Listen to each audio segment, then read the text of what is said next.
Good morning, students. Welcome back. Hope you will be fine and healthy. Let's continue chapter second, people as a resource. Here we are talking about the book economics. Economics से रहेगा chapter आपका people as a resource. That is also second part. We have also talking in last videos that people as a resource. People as a resource. People को हम लोग एक resource क्यों मानते हैं? मानो एक संसाधन क्यों है?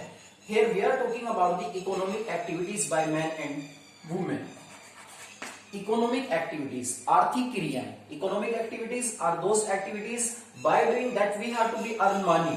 इकोनॉमिक एक्टिविटीज का मतलब क्या होता है? ऐसी क्रियाएं जिनको अर्न करने से हम लोग या जिनको करने से यानी कि व्यक्ति अर्निंग करता है, पैसे कमाता है, ऐसी एक्टिविटीज को हम लोग इकोनॉमिक एक्टिविटीज कहते हैं. इकोनॉमी में जो हमारी क्रियाएं होती हैं हम उनको दो पार्ट्स में डिवाइड करते हैं. एक इकोनॉमिक एक्टिविटी है और एक दूसरी होती है हमारी non economic activity. Economic activities are those activity by doing this that person earn money, यानी कि वो क्रियाएं जिनको करने से एक व्यक्ति अर्निंग करता है. लाइक दैट ए टीचर आपको टीच करता है तो उसके बदले में टीचर्स को क्या मिलता है?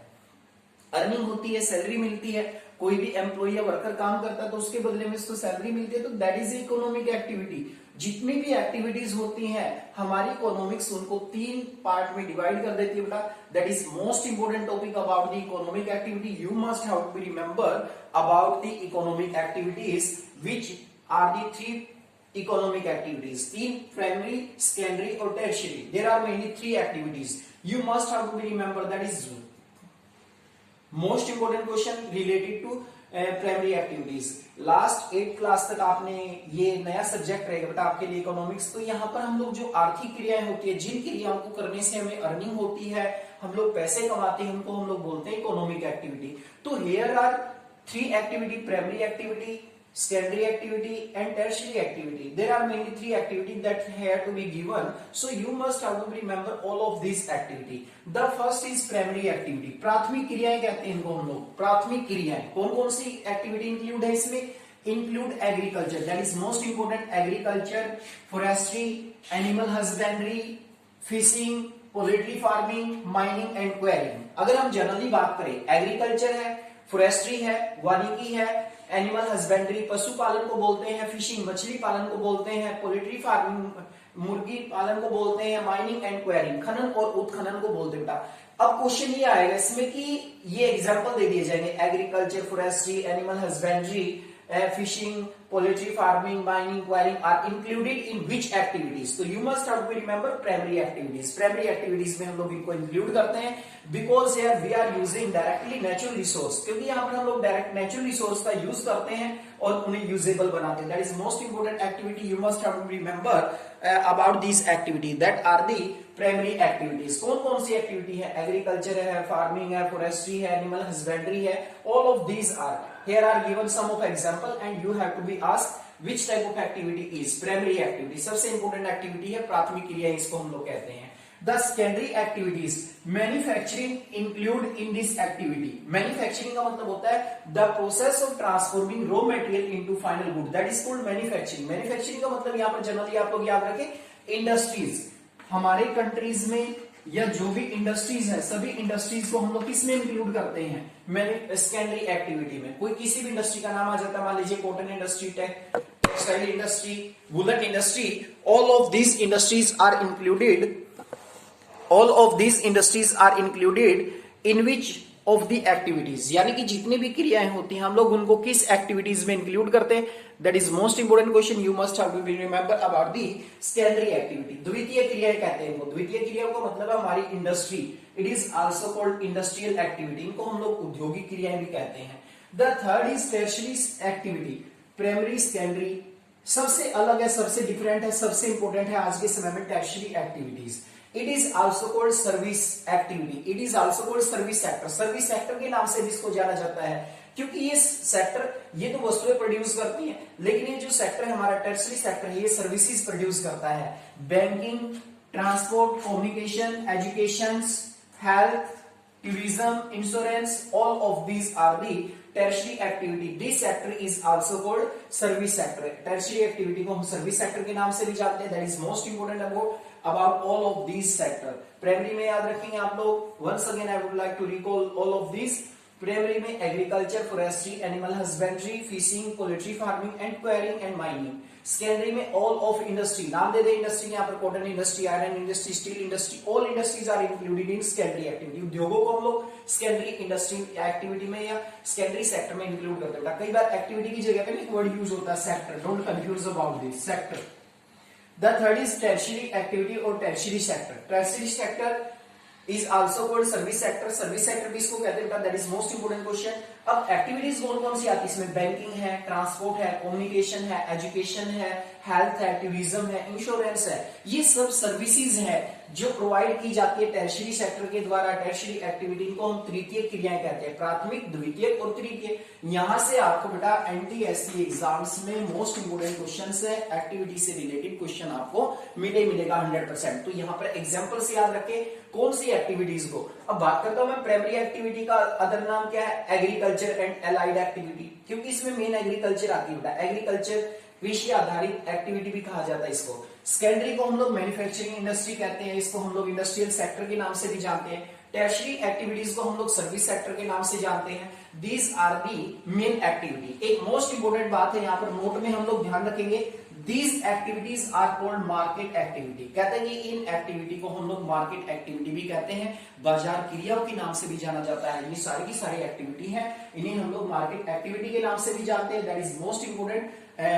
दी नोट्स में लिखा हुआ यहाँ पर मार्केट एक्टिविटी, क्योंकि प्रोडक्शन करती है मार्केट के लिए, so these are called market activity, इसलिए इनको मार्केट एक्टिविटी कहते हैं। जो प्रोडक्शन हम सेल्फ के लिए करते हैं उसे हम लोग नॉन मार्केट एक्टिविटी कहते हैं। सेल्फ कंजप्शन के लिए जो प्रोडक्शन हम लोग करते हैं that is called non market activity. Now we are talking about the next content, quality of population, यानी कि जनसंख्या में क्या गुणवत्ता होनी चाहिए, क्या क्वालिटी होनी चाहिए। यानी कि जो जनसंख्या को क्वालिटी बनाती है, जनसंख्या की जो क्वालिटी किस चीज पर डिपेंड करती है, मेनली यहाँ पर हम टॉकिंग करेंगे एजुकेशन और हेल्थ। दोनों जो हमारे टॉपिक रहेंगे वो नेक्स्ट टॉपिक रहेगा एजुकेशन और हेल्थ के बारे में, यानी कि शिक्षा और स्वास्थ्य। ये दो फैक्टर ऐसे हैं जो एजुकेशन को क्वालिटी प्रोवाइड करते हैं। एजुकेशन, शिक्षा और स्वास्थ्य ही, यानी कि हमें क्वालिटी, हमारी पॉपुलेशन को एक एसेट बनाता है। फर्स्ट वीडियोस में हमने जाना था कि हमारी इकोनॉमी ये कहती है पॉपुलेशन को जनरली लायबिलिटीज माना जाता है, बट इकोनॉमी ये कहती है population is an asset. Asset कब है? जब उसके पास बेटर एजुकेशन है, बेटर हेल्थ स्टेटस है, बेटर हेल्थ फैसिलिटीज है। तो सबसे पहले हम टॉकिंग करते हैं एजुकेशन के बारे में। As you know that education play an important role in human being. Education का सबसे बड़ा रोल होता है। आप लोग जैसे ही अपनी एजुकेशन स्टार्ट करते हैं, जैसे ही आपका लाइफ स्टार्ट होती है, तो आप लोगों को शिक्षा दी जाती है। क्यों दी जाती है? ताकि आप लोग एक एसेट बने इकोनॉमी के लिए, लाइबिलिटी ना बने आप लोग। शिक्षित, आप लोग जानते हैं एजुकेटेड और एक अनएजुकेटेड पर्सन की अर्निंग में कितना डिफरेंस होता है। So education is an important output to open new horizon to provide new aspirations and develop value of life. कहते हैं कि एजुकेशन ही एक ऐसा आउटपुट है जो हमारे लिए नए रास्ते खोलता है, टू प्रोवाइड न्यू एस्पिरेशन, यानी कि हमें नई प्रेरणाएं प्रदान करता है, डेवलप वैल्यू ऑफ लाइफ, और हमारे जीवन के जो मूल्य होते हैं उनको भी विकसित करने में प्रयास करता है। यानी कि एजुकेशन का बहुत बड़ा रोल है। आपने एक एग्जांपल, मैंने लास्ट वीडियोस में एग्जांपल दिया था, आपको एक सकल का जो एग्जांपल था, सकल नाम का जो लड़का, किस तरह से उसने एजुकेशन गेन की, उसके बाद उसको एक अच्छी जॉब मिली और वो अपने जीवन में सेटल हुआ। उसको ही बेनिफिट्स नहीं होता। यदि बच्चे शिक्षित हैं, अच्छे हैं, पढ़े लिखे हैं, उनके अंदर क्वालिटी है, तो that is beneficial for the whole society, बल्कि उससे पूरे समाज को लाभ होता है, पूरे समाज को बेनिफिट्स होता है। तो here we are talking about the education. तो the first point is, that is most important बेटा, the plan outlay on education. अब कंट्री का डेवलपमेंट करने के लिए हमने 5 ईयर प्लान बनाए थे आजादी के बाद। जैसे हम बात करें फर्स्ट 5 ईयर प्लान की, पहला जो प्लान बना हमारा फर्स्ट 5 ईयर प्लान, उसमें एजुकेशन के ऊपर कितना पैसा खर्च किया गया? 151 crore. That is most important question. जो फर्स्ट 5 ईयर प्लान बना अपना, फर्स्ट 5 ईयर प्लान में कितना पैसा इन्वेस्टमेंट किया गया पहली पंचवर्षीय योजना में? 151 करोड़। देखिए बहुत ही कम था ये, क्योंकि बजट अपने पास इतना नहीं था आफ्टर इंडिपेंडेंस हमने फर्स्ट 5 ईयर प्लान। लेकिन जो 11th 5 ईयर प्लान है, 11वीं पंचवर्षीय योजना है, उसमें जो हमने खर्च किया 3766.90 करोड़। देखिए यहाँ पर कितना डाटा ग्रोथ हुआ है 11वीं पंचवर्षीय योजना में शिक्षा के ऊपर, यानी कि बहुत ज्यादा मात्रा में हमने एक्सपेंड किया ताकि हम लोग अच्छी शिक्षा, क्वालिटी एजुकेशन प्रोवाइड करें अपने बच्चों को, और हम उन्हें लाइबिलिटी नहीं, हम उन्हें एसेट बनाएं अपनी इकोनॉमी के लिए। That is most important question in first 5 year plan. What is expenditure on education? 51 crore, you must have to remember. और in 11th 5 year plan 3766.90 crore. That is most important. You must have to remember all of this topic. This is the most important question. Question बनते हैं यहाँ से important question रहेगा आपका education से related जितने भी टॉपिक्स हैं। अब बात करते हैं हम लोग the expenditure on education as percent of GDP rose from, यानी कि अगर हम एक्सपेंडिचर की बात करते हैं एजुकेशन में एज परसेंट ऑफ जीडीपी, यानी कि जीडीपी की परसेंट के रूप में रोज फ्रॉम 0.64%, यानी कि जो 0.64% से बढ़कर इन 1951, 1952 यानी कि 1951-52 में अगर हम जीडीपी की बात करें, शिक्षा के जीडीपी की बात करें, उसमें केवल जो था 0.64, जो नाम मात्र था, बिल्कुल बहुत कम था, लेकिन ये बढ़कर कितना हो गया 3.3% इन 2013-14, 3.3%, ये काफी ग्रोथ है। 3.3% इन 2013-14, यानी कि जो शिक्षा का जीडीपी में योगदान था उसमें कितनी बढ़ोतरी बेटा? That is most important data, you must have to remember.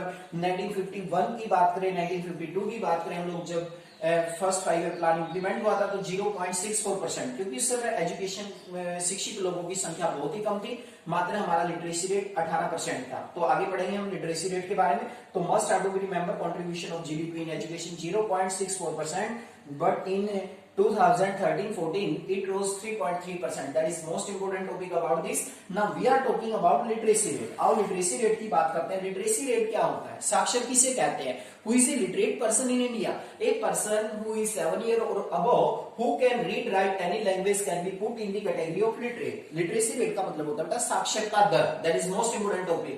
1915 में अगर हम बात करें, इंडिया की जो लिटरेसी रेट है वो कितनी परसेंट है? 18% थी, मात्र बहुत ही कम 18% की साक्षरता दर थी हमारी। 18% 1951 में साक्षरता दर कितनी थी, यानी कि इंडिपेंडेंट के बाद 18%। That is most important. 2001 जो लास्ट अगर हम बात करें अकॉर्डिंग टू सेंसस 2011 के सेंसस के अकॉर्डिंग 74.04%, बुक में अप्रोक्सीमेट बेटा 74% दिया गया है, 74.04%, that is the literacy rate of India 2011, क्योंकि हम पॉपुलेशन काउंटिंग हर 10 साल की बात करते हैं, तो यहाँ पर 2011 में 74.04% का लिटरेसी रेट। देख सकते हैं आप लोग कितनी ग्रोथ की हमने, 18% से 74.04% 2011 में हमारी लिटरेसी रेट देखने को मिली। अब सबसे साक्षर राज्य किसको माना जाता है? सबसे ज्यादा लिटरेसी रेट किस स्टेट का? केरला का। कितना है? 94%। बिहार का कितना है? 62%। ये सबसे कम लिटरेसी रेट वाला स्टेट्स माना जाता है, 62%। ठीक है ना, तो ये भी याद रखेंगे। और बात करते हैं हम लोग सर्व शिक्षा अभियान। सर्व Shiksha Abhiyan that is most important अभियान, और that is most important programme that was led by the government of India providing elementary education 6 to 14 year children free and compulsory education. Sarva Shiksha Abhiyan के तहत हमारे जो बच्चे हैं 6 से 14 साल के बच्चे, उनको फ्री एजुकेशन प्रोवाइड करने के लिए कार्यक्रम चलाया गया था, जिसे नाम दिया गया Sarva Shiksha Abhiyan. That is most important elementary education provide करने के लिए। तो बेटा यहाँ पर एज याद रखें, 6 to 14 ईयर्स के बच्चों के लिए Sarva Shiksha Abhiyan providing elementary education. Elementary education का मतलब है प्राथमिक शिक्षा, जो फ्री एंड कंपल्सरी एजुकेशन है वो प्रोवाइड करने के लिए कौन सा अभियान चलाया गया था? Sarva Shiksha Abhiyan. That is most important. And next scheme is to mid day meal. Mid day meal as you know that दोपहर का जो भोजन है वो भी बच्चों को स्कूल्स में प्रोवाइड किया जाता है, जो गवर्नमेंट स्कूल्स होते हैं। ये किया गया बच्चों की अटेंडेंस को ग्रोथ करने के लिए और कहीं ना कहीं बच्चों का जो पोषण स्तर है उसको बढ़ावा देने के लिए। That is the complete introduction about the education. Education ही सबसे बड़ा रोल प्ले करती है एक वुमेन को एसेट्स बनाने में, एक वुमेन को लाइबिलिटी बनने से रोकने में। इकोनॉमी में क्या रोल होता है एजुकेशन का? आप लोग जानते हैं, एक शिक्षित और पढ़ा लिखा व्यक्ति होता है, वही अच्छी अर्निंग करता है, वही अपने देश को आगे बढ़ाता है, वही समाज का कल्याण करता है। तो यहाँ पर हमने पढ़ा कि एजुकेशन के बारे में, that is the most important topic, that is the most important point about that there are many question that have to be put in. यहाँ से भी इकोनॉमिक एक्टिविटी से भी आपसे एक या दो क्वेश्चन पूछे जा सकते हैं, मोस्ट इंपोर्टेंट टॉपिक है। एजुकेशन का तो मेन ही है, चैप्टर का जो सार है एजुकेशन, और एक रहेगा इसमें हेल्थ वाला। नेक्स्ट जो वीडियोस हम डिस्कस करेंगे वो हेल्थ से रिलेटेड करेंगे यहाँ पर कंप्लीटली।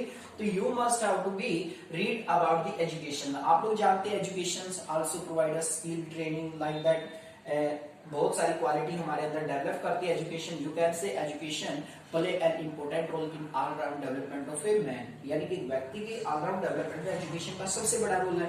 यहाँ पर हमने बात की फर्स्ट 5 ईयर प्लान में एक्सपेंडिचर 151 करोड़, 11th में 376.90 करोड़। अगर एक्सपेंडिचर की बात करें, जीडीपी में जो रोज हुआ 0.64% था, ये 1951-2 में 13-14 में बढ़कर 3.3%। Literacy rate that is most important, 1951 में कितना था 18%, ये भी मोस्ट इंपोर्टेंट क्वेश्चन है।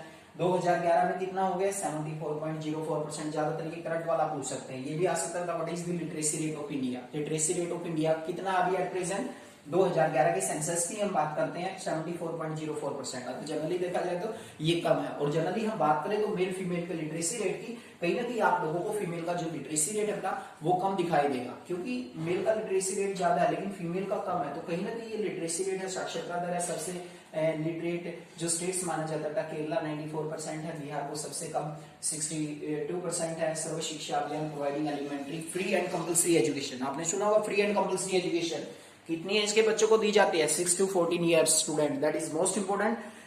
Elementary education, mid day meal implement किया गया to increase the attendance ratio of students and to provide nutrients value of the students, that is most important of the student. Read about this carefully. And the next topic we have to study health के बारे में रहेगा बेटा complete, that is the most important videos, you must have to be see and make notes self.